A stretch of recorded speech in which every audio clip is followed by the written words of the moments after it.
Baghdad میں ایک بہت مشہور تاجر رہتا تھا۔ اس کی ایک دکان تھی جو کہ دریا کے کنارے پر تھی، لیکن دکان کیا کام کی تھی کہ اس کے اندر سمجھے سونا ہی سونا تھا۔ بڑا عالیشان محل تھا، اس میں 50 ایسی کنیزیں رکھی تھی کہ ہر ایک سے بڑھ کر تھی۔ بڑی عیش و عشرت کے ساتھ وہ اپنا کام کر رہا تھا۔ خدام تھے دکان میں اندر کام کر رہے تھے، لیکن دکان اپنی سرپرستی کے اندر کھولتا تھا اور خود ہی بند کرتا تھا، کسی پر اعتماد نہیں کرتا تھا۔ وہ بغداد کے اندر امیر ترین شہزادوں کی زندگی گزارنے والا شخص تھا۔ ایک دن بازار کے اندر جاتا ہے، ایسے اس کی نظر پڑتی ہے ایک عورت پر، لیکن وہ دیکھتا ہے کہ وہ چاند کی طرح اسے محسوس ہوتی ہے۔ اس کا ہر انگ اس کو لاجواب کر رہا تھا۔ اس نے شعر سن رکھے تھے لیکن اعتماد نہیں کرتا تھا۔ آج ان شعروں پر مکمل اعتماد تھا کہ یار جس نے جیسی بھی تشبیہ دی عورت کے لیے صحیح دی ہے۔ پاؤں سے لے کر سر کے بالوں تک اس نے دیکھا تو اس کے دل میں وہ پیوست ہو کر رہ گئی، اس کے عشق میں مبتلا ہو کر رہ گیا۔ اسی وقت اس نے وہاں سے اس کو وہ مانگی قیمت دے کر خریدا اور اپنے محل کے اندر لے کر آیا۔ بس کیا تھا، پورا دن اسے دیکھتا رہتا، رات دیکھتا رہتا، دکان پر آتا، دکان کھولتا اپنی سرپرستی میں، لیکن پھر بےتاب ہو جاتا، جدائی کے صدمے برداشت نہ ہوتے، دکان بند کر دیتا، دوبارہ اپنی اس خادمہ کے پاس چلا جاتا۔ بس کیا اسے دیکھتا رہتا۔ جب دکان بند ہو گئی، کاروبار بند ہونے لگا، آمدن ختم ہونے لگی، آہستہ آہستہ خدام رخصت ہونے لگے، 50 کنیزیں رخصت ہونے لگی، ہر چیز آہستہ آہستہ پیچھے ہٹنے لگی۔ وہ تو بس اس کے عشق کے اندر تھا، اسے تو عاشق مل گیا تھا، اس کی معشوقہ تھی، بس اس کے اندر وہ ہر وقت مگر رہتا تھا۔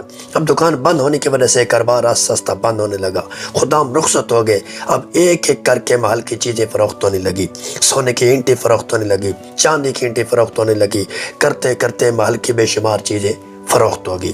پھر کرتے کرتے اس نے سنگ مرمر کے لگے ہوئے پتھر وہ سیل کرنا شروع کر دیے، حتیٰ کہ محل کے اندر سوائے ایک چٹائی کے جس کے اندر روئی باہر نکل رہی تھی، مٹی کے ساتھ وہ مل رہی تھی، اس کے علاوہ ہر چیز اس نے بیچ دی، یوں گزارا کرتا رہا۔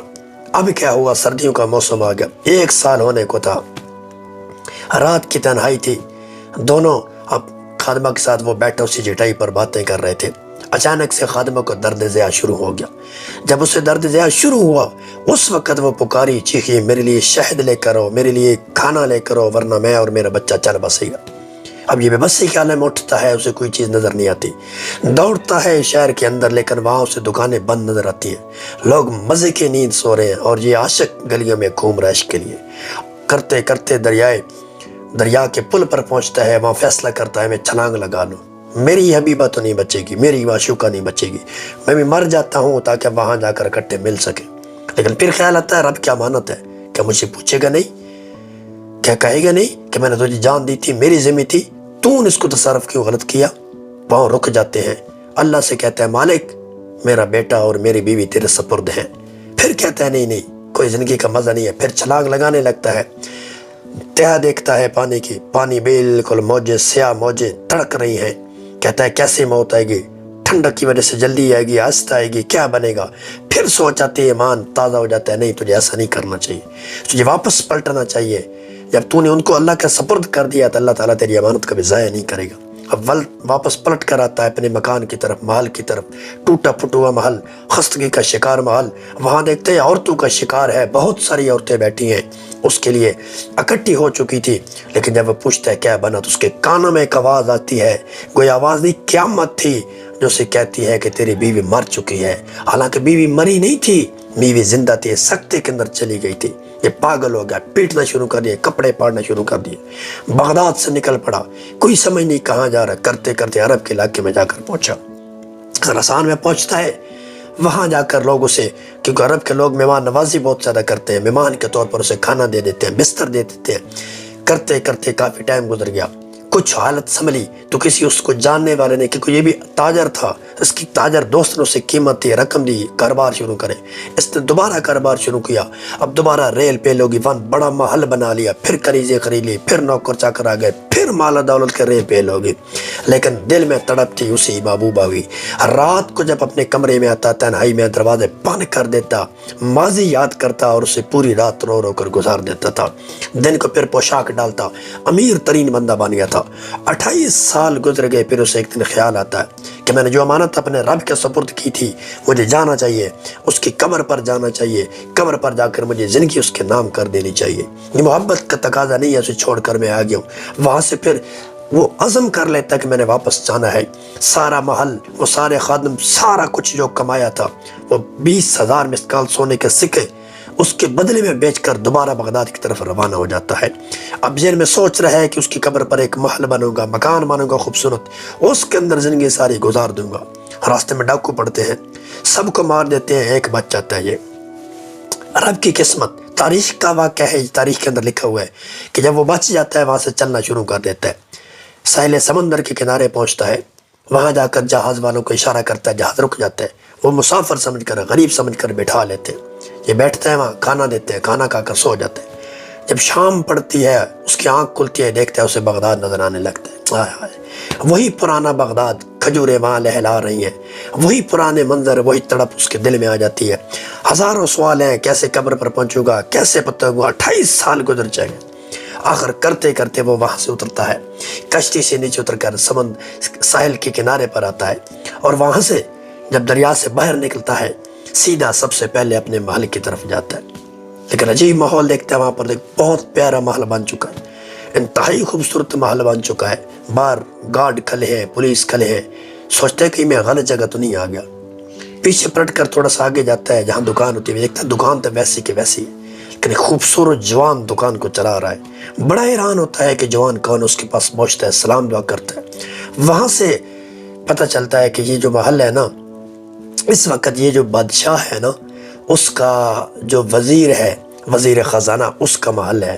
اور پھر وہ دکان والا بتاتا ہے اس کی بھی بڑی عجیب سٹوری ہے، اس وزیر کی خزانہ کی۔ کہا کیا سٹوری ہے؟ کہا یہ وزیر خزانہ جو ہے نا، جس کا محل ہے، یہ تم جگہ تو بتا رہے ہو، اصل میں یہ ہوا کہ اس کا باپ ایک بہت بڑا امیر تاجر تھا، بس کسی عورت پر عاشق ہو گیا، سب کچھ اس نے لوٹا دیا۔ پھر وہ ایک دن درد ضیاء میں تھی، یہ عاشق اس کے لیے کچھ لینے جاتا ہے، پھر واپس وہ نہیں آتا، کہیں چلا جاتا ہے، گم ہو جاتا ہے۔ لیکن یہ اس کا بچہ پیدا ہوتا ہے۔ بچہ پیدا ہونے کے بعد بادشاہ اس وقت ہارون تھا، اس وقت ہارون کے ہاں بیٹے کی ولادت ہوتی ہے، اس بیٹے کا نام مامون ہوتا ہے، جو آج کل ہمارا بادشاہ ہے۔ اس مامون کی جب ولادت ہوتی ہے، اسے کوئی کنیز دیتی ہے، دودھ دیتی ہے، وہ پیتا نہیں ہے۔ اس کنیز کو بلایا جاتا ہے، یہ دودھ دیتی ہے، وہ پینا شروع کر دیتا ہے۔ اب یہ بڑا کر وقت کا بادشاہ بن جاتا ہے، تو اس نے اس کو محل تعمیر کرا دیا اور اس کے بچے کو، اللہ اکبر، وزیر خزانہ لگا لیا۔ تڑپ کر رہ جاتا ہے، فوراً سے اسے کہتا ہے وہ عورت کہاں پہ ہے؟ اس وزیر خزانہ کی عورت ماں کہاں پہ ہے؟ جب یہ ایک سوال کرتا ہے، ایک لمحے کے لیے وہ خاموش ہوتا ہے، اس پر قیامت گزر جاتی ہے، پتہ نہیں کیا جواب آتا ہے۔ دکاندار کہتا ہے آج کل وہ زندہ ہے، اسی محل کے اندر رہتے ہیں، اسی کا محل ہے۔ بھاگتا ہے وہاں سے، دوڑتا ہے محل پر، کہتا ہے اب کیسے تعارف کروں، کیا بات کروں، کیسے ملوں ان سے۔ آخر کار جب دیکھتا ہے کہ جوان خوبصورت محل سے باہر آتا ہے، دروازے پر سپاہی اسے سلام کرتے ہیں، سلوٹ مارتے ہیں، سمجھ جاتا ہے یہی میرے بیٹا ہے۔ اس سے بات کرتا ہے، کہتا ہے اب یہ سنائیں کیا معاملہ ہے؟ اس کی آنکھوں میں آنسو جاری ہو جاتے ہیں، پوچھتا ہے کون ہو؟ تو اس وقت یہ کہتا ہے بیٹا تیرا باپ ہو۔ پرانی یادیں، وہ اپنے باپ کو کہتا ہے، اپنے پیچھے چلنے کو کہتا ہے۔ کافی دروازے کھلتے ہیں، کھلتے کھلتے ایک جگہ پردے کے پیچھے کھڑا کر دیتا ہے۔ یہاں رکے، اندر تفتیش کے لیے جاتا ہے، ماں سے پوچھتا ہوں کیا ہے۔ جب اندر جاتا ہے بات کرتا ہے، ادھر سے یہ آواز سنتا ہے، وہی 28 سال پرانی آواز اپنی بیوی کی سنتا ہے، اپنے خادمہ کی سنتا ہے، کنیز کی سنتا ہے، تو فوراً وہی پرانے ساری یادیں تازہ ہو جاتی ہیں۔ باہر سے یہ بھی آواز لگاتا ہے، اندر سے فوراً وہ پہچان جاتی ہے یہ میرا شوہر ہے۔ دوڑ کر آتی ہے، پردے کو سرکاتی ہے، سامنے آ کر کھڑی ہو جاتی، دل چاہتا ہے کہ اپنی سینے کے ساتھ لگا لوں، پھینچ لوں، پرانی یادیں تازہ کر لوں۔ آنکھوں میں آنسو کا سمندر آ جاتا ہے۔ دکاندار ایک بات اسے بتاتا تھا کہ یار یہ ایسی خادمہ ہے، جب سے اس کا وہ عاشق گیا اس دن سے آج تک اس کی آنکھوں سے آنسو نہیں رکے۔